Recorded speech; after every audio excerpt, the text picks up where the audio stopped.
Sa ating banal na ebanghelyo po ngayon ay binigyan niya ng kapangyarihan ni Jesus ang kanyang mga disipulo. Una, magpagaling ng mga may karamdaman. Pangalawa, magpalayas ng masamang espiritu o demonyo. At pangatlo, ay ipangaral ang mabuting balita.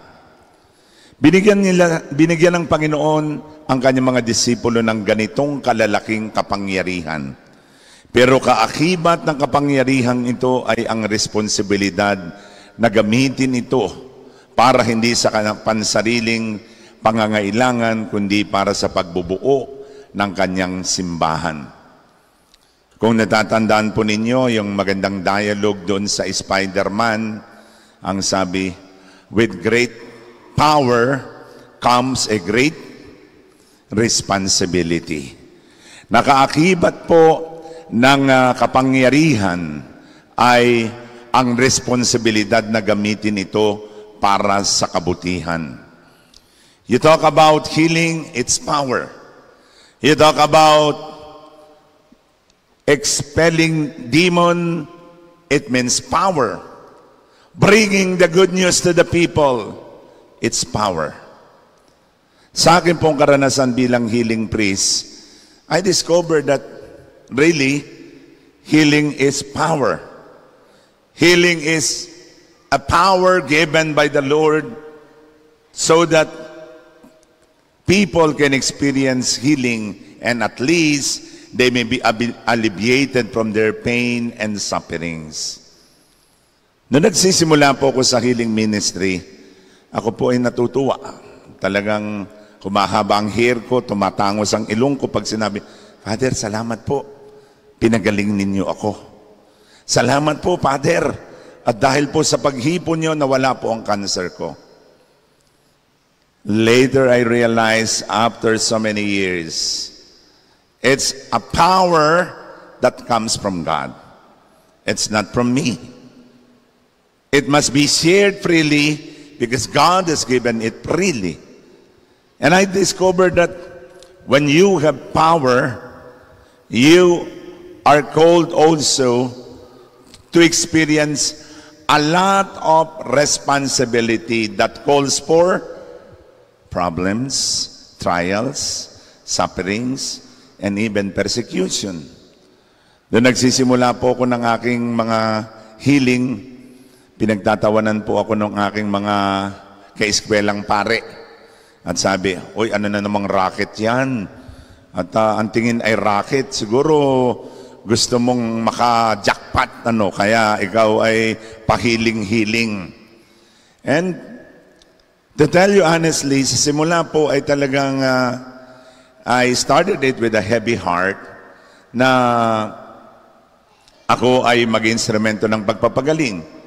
And even my former bishop, sa malangit na ang kanyang kaluluwa, Bishop Ruben T. Propogo, sa simula po ng aking healing ministry, ay ang pakiramdam ko ay hindi ho siya naniniwala. At ang tanong lagi sa akin, yung bang pinare-over mo, magaling na? Hanggang ngayon ba'y magaling pa rin o namatay na? Sa akin po, it was a shocking experience on my part to receive such comment from my authority. Sabi ko, wala ba lang bang tapik dyan sa balikat? At sabi, anak, okay yung ginagawa mo, continue that. You know, after 5 years, nakipagkita sa akin si Bishop Propogo sa isang lunch. Kinausap niya ako heart to heart at sabi niya sa akin, alam mo, kung bakit you have been receiving cold treatment from me about your healing gift, you know the reason why? Because I was protecting you from the danger to become superstar. I was protecting you from yourself. Sapagkat healing is power. Hahabulin ka ng mga may karamdaman.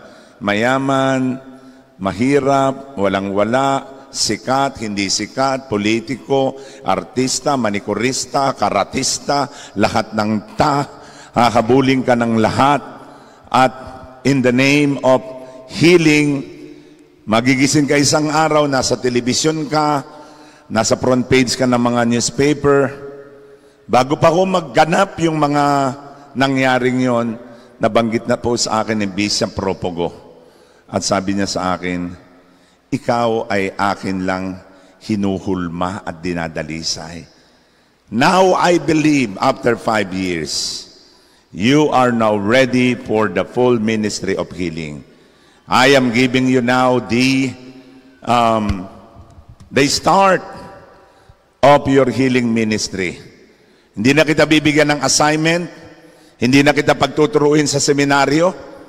Sabi ko, sa wakas, dahil ako po'y 12 taon na sa seminaryong nag-aral, pagkatapos 8 taon sa seminaryo, bali 20 years po akong parang nakakulong sa seminaryo. At sabi ko, ay salamat naman at ako'y makakalaya na rin at makakapag-ministry na ako. And that, I think, is the wisdom of a bishop, telling me to use your gift for the church. Wag ikalalaki ng ulo mo, sabi sa akin. You are gifted. And if you are gifted, you will be tempted. You will be persecuted. May mga pagkakataon na aariin mo yung pagpapagaling. At akala mo ikaw ang nagpapagaling. Hindi naman. Pahiram lang sa iyo ng Panginoon. So power and weakness are there to counterbalance the gift so that the use of the gift for the mission may be effective. Because power can be abused. It can be misused. And so the Lord reminded the disciples that what is important is your faith in me. Total dependence on God and the personal testimony on the challenge of living in poverty where God is at the center of his life. Yun po ang binaong ko. Yan siguro po, nakalampas ako ng ilang taon sa healing ministry, 29 years.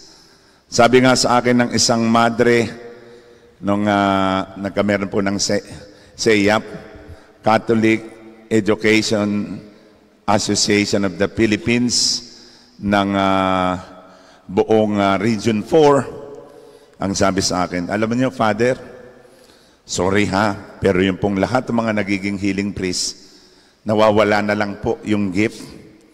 Kasi po, nakakalimutan nilang magdasal at nakakalimutan nilang gamitin ito para sa simbahan.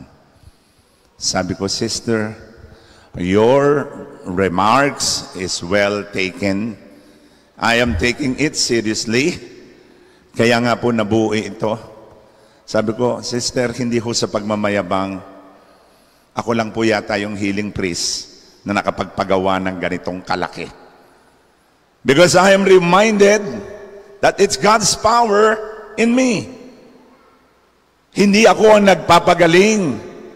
Si Lord ang nagpapagaling. At kung meron man akong kapangyarihan na ipinagkaloob, galing po sa Kanya. Kaya kung galing sa Kanya ang kapangyarihan, ay gagamitin ko ito para sa pagpupuri sa Kanyang pangalan. With God on my side, I can do everything. Alam niyo, ang simula po nitong kamay ni Jesus, 200,000 pesos from my pocket. 200,000. How many years passed since 2002? 21 years. Look at the kamay ni Jesus right now. I call this power. This is not my power, but God's power working in this part of the Word, the kamay ni Jesus. Gano'n po kalaki na ang kamay ni Jesus? 7.5 hectares. Magkano na po ngayon ang per square meter? Naku, napakalaki na po. Dati po ay 60 pesos per square meter. Ngayon po ay baka umabot na ng 10,000 per square meter or more. And so, Pati mga katatabing lupa, nagtaasa na. So, ito pa lamang pong lupa ng kamay ni Jesus, 750 million. Ay yung mga nakatayo pa, that church, how can you explain that we are able to build the church during the pandemic? Saan mo kukunin yung 140 million, Aber? Comes from God. It's God's power. That if you utilize God's power, then miracle will happen. All you can see here, sabi nga ni former Mayor Gia Gomez, sabi niya, kung gusto kong makakita ng himala, pumupunta ako sa kamay ni Jesus. Because I saw the start of kamay ni Jesus, walang-wala. Walang-wala. Alam niyo ang kapangyarihan ng kamay ni Jesus? Yung wala, magkakameron. Yung konti, dadami. From nothing into something, and miracle starts from what we have. Kaya patuloy po ako nagpapasalamat sa lahat ng mga sponsors sa buong mundo. Kayo po ay lagi naming ipinagdadasal na sana pagpalain ng Panginoon ang inyong ginintuang puso. Paano po tayo makakapagpagawa sa panahon ng pandemya na walang tao? 3 taon na walang tao. 3 taong walang koleksyon. Pero dahil sa kabutihan ng Diyos at kabutihan ng mga supporters natin, believers, sponsors, benefactors, friends, sila po, kayo po, ang naging dahilan para mabuo ang lahat ng ito. Kaya nga po ako'y naniniwala sa sinabi ni Santa Teresa, God alone suffices. Dios solo basta. If God is with you, you have everything. I may have nothing, but because I have God in me, I have faith in God who provides all our needs, a God who is more than enough. Naniniwala ako, yung imposible nagiging posible, yung wala nagkakameron, yung kokonti dadami. Because with God, nothing is impossible. If you do your best, God will do the rest. Amen.